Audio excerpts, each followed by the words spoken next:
പൊയ്ക്കാട്ടുശ്ശേരിയിൽ നീതി ലാബ് പ്രവർത്തനം ആരംഭിച്ചു. Parakkadavu block panchayat president TV. Pratheesh ഉദ്ഘാടനം നിർവഹിച്ചു. നീതി ലാബ് പ്രവർത്തനം ആരംഭിച്ചു. സാധാരണക്കാരായ ജനങ്ങൾക്ക് സബ്സിഡി നിരക്കിൽ ആരോഗ്യ പരിശോധനകൾ ലഭ്യമാക്കുക എന്ന ലക്ഷ്യത്തോടെ നീതി ലാബ് പൊയ്ക്കാട്ടുശ്ശേരിയിൽ പ്രവർത്തനം തുടങ്ങി.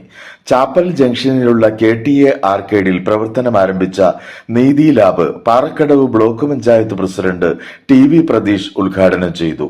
ആരോഗ്യരംഗത്ത് സർക്കാർ ആശുപത്രികളിലെ പരിശോധനകൾക്കൊപ്പം സാധാരണക്കാർക്ക് ആശ്രയിക്കാവുന്ന വിധത്തിലേക്ക് കുറഞ്ഞ നിരക്കിൽ കൃത്യമായ പരിശോധനാ ഫലങ്ങൾ നൽകുന്ന VCare ഹൈടെക് നീതി ലാബിന്റെ പ്രവർത്തനങ്ങൾ മാതൃകാപരമാണെന്ന് ടി.വി. പ്രതീഷ് അഭിപ്രായപ്പെട്ടു. ഇത്തരം ജനോപകാരപ്രദമായ പ്രവർത്തനങ്ങൾ നടത്തുന്ന ലാബുകൾക്ക് ആവശ്യമായ പിന്തുണയും സഹകരണവും നൽകുവാൻ ബ്ലോക്ക് പഞ്ചായത്ത് എന്നും സന്നദ്ധമായിരിക്കുമെന്നും അദ്ദേഹം ഉറപ്പു നൽകി. രോഗത്തെ കുറയ്ക്കാൻ സഹായിക്കും. എന്നുവെച്ചാൽ രോഗത്തിന്റെ ഒരു തീവ്രമായ അവസ്ഥ കുറയ്ക്കാൻ നമുക്ക് ഇത്തരം സംവിധാനങ്ങൾ സഹായകരമായി മാറും എന്നതാണ്. തീർച്ചയായും നമുക്ക് ഇങ്ങനെ കണ്ടു കഴിഞ്ഞാൽ അതിന്റെ ചികിത്സ മറ്റു കാര്യങ്ങളിലേക്കൊക്കെ കടക്കേണ്ടതുണ്ട്. ഇവിടെ VCare പാലിയേറ്റീവ് സൊസൈറ്റിയുടെ നേതൃത്വത്തിലാണ് ലാബ് നടന്നു വരുന്നത്. ഞാനിപ്പോ സജിയോട് പറയുകയായിരുന്നു, നിങ്ങളുടെ പാലിയേറ്റീവ് കെയർ, നിങ്ങൾ ഹോം കെയർ പോകുന്നുണ്ടോ എന്ന് ചോദിച്ചപ്പോൾ ഇല്ല, ഞങ്ങൾ അതിനെ സംബന്ധിച്ച് ആലോചിച്ചുകൊണ്ടിരിക്കുകയാണ് എന്നതാണ്. അത് വളരെ പ്രധാനപ്പെട്ട ഒരു കാര്യമാണ്. നമുക്ക് ഹോം കെയർ കൂടി ഈ കിടപ്പ് രോഗികൾക്ക് കൊടുക്കാൻ കഴിയണം. കിടപ്പ് രോഗികൾ മരണം കാത്തു കിടക്കുന്നവരാണ് എന്നതാണ് പഴയ സങ്കല്പം. ഇപ്പൊ അങ്ങനെയല്ല.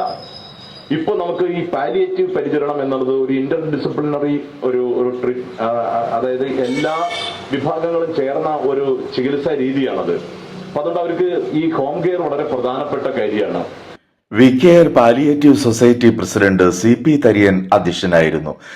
വാർഡ് മെമ്പർ ബീന ഷിബു, പൊതുപ്രവർത്തകരായ VA ഡാനിയൽ, PV തോമസ്, സംഘടനാ ഭാരവാഹികളായ KB Saji, Shaju Sebastian, TS Murali, AV Rajagopal, PP Ashok Kumar, KJ Francis, Shabu Varghese, Binny Tharian, PP Baburaj, Shaiby Benny, Jinny Prince, Maya Prakashan, Annie Rappai, PV Sulochana, Saritha R തുടങ്ങിയവർ പ്രസംഗിച്ചു. ഹൈടെക് നീതി ലാബിന്റെ മുഖ്യമായ ലക്ഷ്യം ഈ പ്രദേശത്തുള്ള സാധാരണക്കാരായ ആളുകൾക്ക് ഏറ്റവും കുറഞ്ഞ നിരക്കിൽ ലാബ് ടെസ്റ്റുകൾ ചെയ്തു കൊടുക്കുക എന്നത് തന്നെയാണ്. അത് അമിതമായ ലാഭം ഒന്നും, അത് കച്ചവട മനസ്ഥിതി ഞങ്ങളെ സംബന്ധിച്ചില്ല. കച്ചവട മനസ്ഥിതിയോടെ കണ്ട് അത് ലാബ് ഒരു ബിസിനസ് സെന്ററാക്കി വളർത്തുക എന്നതിലുപരിയായി സാമൂഹിക പ്രതിബദ്ധതയുടെ ഭാഗമായി ഈ സ്ഥാപനത്തെ വളർത്തുക എന്നത് തന്നെയാണ് മുഖ്യമായ ലക്ഷ്യം. ഇതിനകത്ത് VCare ഹൈടെക് എന്നുള്ള പേര് VCare പെയിൻ ആൻഡ് പാലിയേറ്റീവ് സൊസൈറ്റിയുടെ കീഴിൽ തന്നെയാണ് ഞങ്ങളിത് കൊണ്ടുവന്നിരിക്കുന്നത്. നേരത്തെ പറഞ്ഞതുപോലെ ഇത് 4ാമത് സെന്റർ തന്നെയാണ്. അതടുത്ത സെന്റർ ഞങ്ങൾ മൂഴിക്കുളവും അതോടൊപ്പം തന്നെ എയർപോർട്ട്, നെടുമ്പാശ്ശേരി എയർപോർട്ടും തുടങ്ങി. അടുത്ത ന്യൂ ഇയറിന് മുമ്പായി 2 സെന്റർ തുടങ്ങി. ഇപ്പോൾ ഉള്ള ഈ പുത്തൻതോടും പൂവത്തുശ്ശേരിയും പുളിയനവും ഇപ്പോൾ പൊയ്ക്കാട്ടുശ്ശേരിയും ഉൾപ്പെടെ 6 സെന്ററിന്റെ പ്രവർത്തനം 2026 പൂർത്തീകരിക്കുക എന്നത് തന്നെയാണ് ഞങ്ങൾ ഉദ്ദേശിക്കുന്നത്.